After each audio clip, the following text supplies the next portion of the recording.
એટલે એ મારા ભણતી ગોરા દુનિયા ચોથી ચો પહોંચી ગઈ એટલા પછી તારે ઇંગ્લિશ શીખવાની જરૂર છે એટલે હું તને થોડું ઇંગ્લિશ શીખવાનું ને તું શીખી લે. હા વળી તમે પૂછો મને બધું જ આવડે છે. હા તો હવે છે ને હું જે ગુજરાતીમાં વાક્ય કહું ને એનું તારે ઇંગ્લિશ કરવાનું બરાબર. પંખો બહુ અવાજ કરે છે આનું ઇંગ્લિશ કરે. લો આટલું easy. The fan is sing ચર ચર ચર. અરે રેવાનું શું કરવાનું હારું હેડ તને હું બીજું પૂછું બરાબર.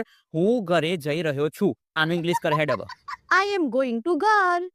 એટલે એ મારા ભણતી ગોરા આઈ એમ ગોઈંગ ટુ ઘર ના કહેવાય આઈ એમ ગોઈંગ ટુ હોમ કહેવાય. મને એવું લાગે છે કે આ વાક્ય તને થોડો મોટો પડી છે એટલે છે ને હવે હું તને એક શબ્દ પૂછું બરાબર ને હારું હેડ તું મને એમ કે અંદર આવો એનું ઇંગ્લિશ શું કહેવાય. લો આટલું ઈઝી.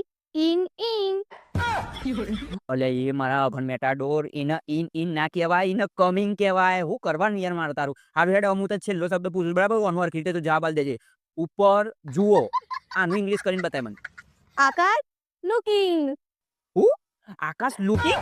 અરે આ વળી કયો શબ્દ લઈને આવી છે હારી એને લુક અપ કહેવાય. તને ખરેખર મારે શું કરવું ને એ જ નહીં ખબર પડતી. મારે તીતી ગોળા એક કામ કરતા હાલ મસન તું તારું કામ કર ને મને જેટલું આવડે છે ને ઇંગ્લિશ હું એ ભૂલી જાય. બીજું ઇંગ્લિશ છે ને તું તાલે શીખવાડે તું અત્યારે હાલ તારું કામ કર જા.